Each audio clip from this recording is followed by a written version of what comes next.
on a keyboard, he's on another level. He's definitely way faster than me. I thought I was fast in high school. I would top out at like 90 or something. He's way faster than that. And I would do 90 on like the one where you have to like do like multiple hits on a button.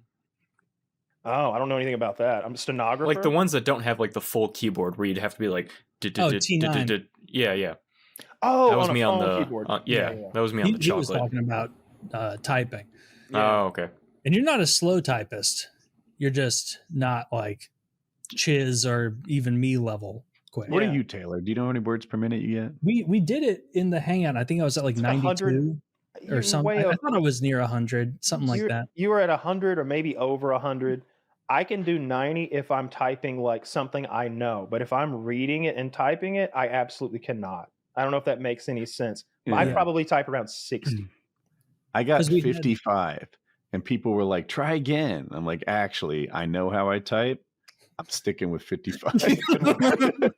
On the range of scores I might have got, that was on the good side. That was your first sprint, and you were smart to not re-sprint your time. Yeah. Are you guys like actual legitimate typers, or are you like middle finger? Keyboard typers? Oh no, we're legit typers. Well, I mean, I think so. Woody was a programmer, and I took 2 years of keyboarding in high school. And Taylor can literally type faster than just about anybody I've ever met. I'm sure I used to be faster, but I don't think I was ever as fast as Taylor. I'm fast, but I'm not like, I don't do it right, but it's fast. I just tested myself. I used all my fingers. I'm not sure every key is getting the finger that a perfectionist would just prescribe for it, but I use all my hands. You know, mine definitely does. I use every key where it's supposed to. I took typing in middle school on a fucking typewriter, and then I took like 3 years of different computer classes, and one of them was just keyboarding in high school. And all we did all day was do those typing games where typing the right word like made that word the words are coming at your base, and the words are technically like meteors or missiles, and you have to quickly type those words to make them explode. To shoot the laser to knock out the words. Yeah, just played last night. It was we had computer class, and then they had like a typing like lesson at some point, and I was like, okay, that's not how I've been doing it. But yeah. Typing is something they've got on point. Like the home row makes sense. Like I pretty much never leave that. That's why like I've got my fingers on like QWD, like for gaming, for AOE and stuff, instead of some people do like AWD. And all of my, like I send messages so fast if I do talk in that game, because it's all text based, that it's all misspelled because I'm not on home row. And I'm like, fuck, I gotta delete that whole thing and then go back to home row and then type it again. You just game home row. There is no advantage to not gaming home row. I'm just not used to it. I don't think it helps me. I have a cheat for finding home row. I just replaced them too. I have these keys and they're rubber keyboard. And they have like textile. They're like sort of knurling? Yeah. Texture? Yeah, knurling. Perfect. Thank you. Like there's rubber knurling on them. So like if I'm keyboard gaming, which I haven't done in a little bit, as I'm not playing shooters, if my hand doesn't feel the knurling, I know I've made a mistake. So what'll happen is I'm playing, and then I need to like throw a grenade or lean forward. So I leave the WASD. It helps me get back. My F and J do, of course. I wish I had maybe the A and the L, because sometimes if I'm really, I can't think of what game does it to me, but Tarkov. And Tarkov, you're all over the place getting bendy sometimes, especially if you're doing something specific. If you're trying to like lean jiggle peek somebody while like flashing your light at them. It can get wonky. Has more commands than any other game I've played. Why it's the best game? Like you're playing a shooter. You're like, right. My shooter has lean too, right? How many commands does yours have to check the ammo? Right? There's 2 or 3 in Tarkov. There's a special one where you can clear the round after you've moved the magazine and catch it with your hand. I don't know how to do it. I watch streamers. Shift L. Does Shift L do anything in your shooter? People like they ran out of letters and started adding modifiers to it. It's complicated. It's all the way on the right side because I don't use it. Oh, fuck COD, dude. No, fuck COD forever. What is COD? Call of Duty. Okay. Little indie game. You can play as Beavis and Butthead now, so It's changed since I played COD. which I think 2 years ago it was Nicki Minaj you could play as. Yep.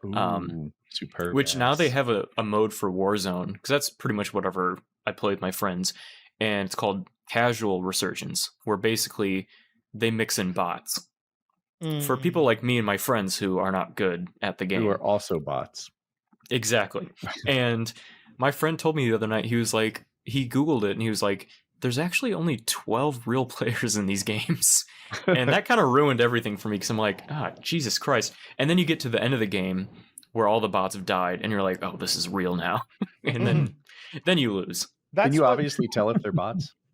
Yep. They because me and my friend, we jumped in and he hadn't played for a while because he broke his arm. So when we jumped in, we thought because he hadn't played for a while that we were getting good lobbies, because like those bots, they just like parachute in and then stare at a wall for a few minutes. And we're like, man, these guys fucking suck.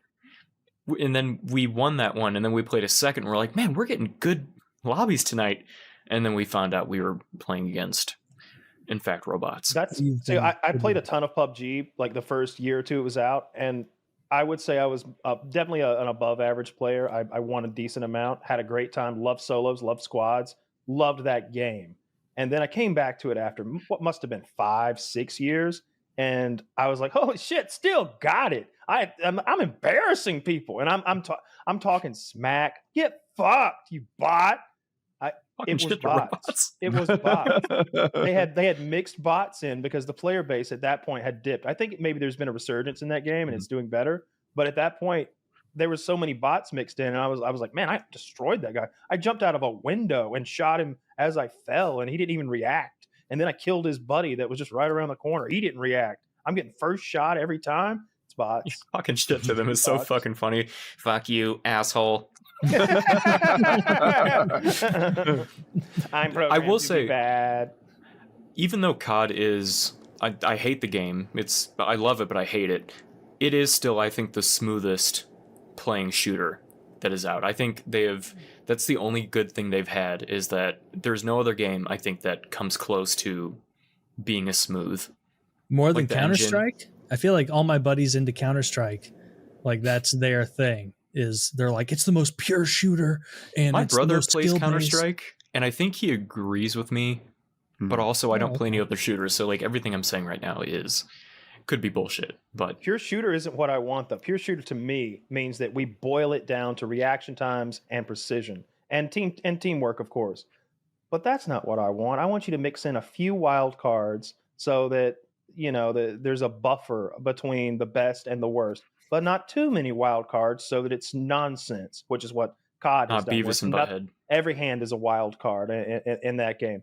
Like, I really like the randomness and shittiness and scumminess of Tarkov. It's just the cheaters. It's just, I can't get over that occasionally someone will cheat and just ruin my day in a way that's hard to explain. Like, you've built, man, that was so many hours that I've been looking for that one thing, and then a cheater took it away from me, and it's going to be that many more. And if I had gotten that thing, it doesn't just get me to the next step. It opens up an option of next steps of like 5 different new things that can happen. You just closed the door. You made this whole day not count for anything. Which that's been happening in COD with ranked, like the ranked play. Like they've been having a lot of cheaters, and apparently it's a big problem. So yeah, how would you feel about this style of cheating? I play this game called Night Rain. And it's the 3 of you playing Elden Ring as a team in these 40-minute games. Okay. Of course. The only cheating that I've ever heard of is when you play the game, you can get these relics and they do things for your character. Your starting weapon now has fire on it. Now you hit a little harder for everything that you visit, etc. Yeah. Well, the relics you get mostly kind of suck, but people cheat and give themselves these dream relics, these things that would be like 1 in a million, and they have 3 of them, or they have combos that you literally can't even get. Yeah. You can't have 9 of the best attributes, and you end up with them on your team, and they're on your team, and they're shredding people, helping you get victories, and it's like, they're hollow victories, right? No, I would feel like that too. Even though that there isn't another player, usually the bar for me is another player's fun being lessened. Like the cheats are definitely more fun for the cheat user, but is someone else losing fun? And in your case, yeah, you are losing fun because you even thought, even that you had that thought, like, wait a minute, what? You just lost a little fun even having that. So like if the whole team had them, or if you had consented, to them having them, that would be different because you're just beating up some fucking goofy monster or whatever. I'm all for that, but I wouldn't. I just never understood the motive. Like when, especially those people where it's like like the aimbots and the Cronus or whatever. I'm like, what are you even doing? Like, are you having fun? Well, you might know this, but in Tarkov, there's a monetary reward. So they're able to turn their cheating into a job. And especially if they're in some really poor Eastern European country or something like that, like, I don't know, the UK, then it's better than a job for some people that do it. Because they'll cheat and they'll boost accounts up and sell those accounts. They'll cheat and they'll get valuable items and they'll sell the account that has the valuable items. It's a little more difficult to cheat and then acquire valuable items and then give them to another person in game. They've worked very hard to stop that, which has taken the fun away from the normal players like me. Because you used to be able to do this thing where if you've been playing this game for 4,000 hours like I have, you'd get a new buddy that you want to introduce to the game, and it's like the beginning of the game is such a pain, more than most any other game. You're already learning and all new systems and facing against difficult competition, but the grind is awful. So it's nice to be able to go into a game and be like, hey, here's a few things to tide you over until you know what the fuck you're doing.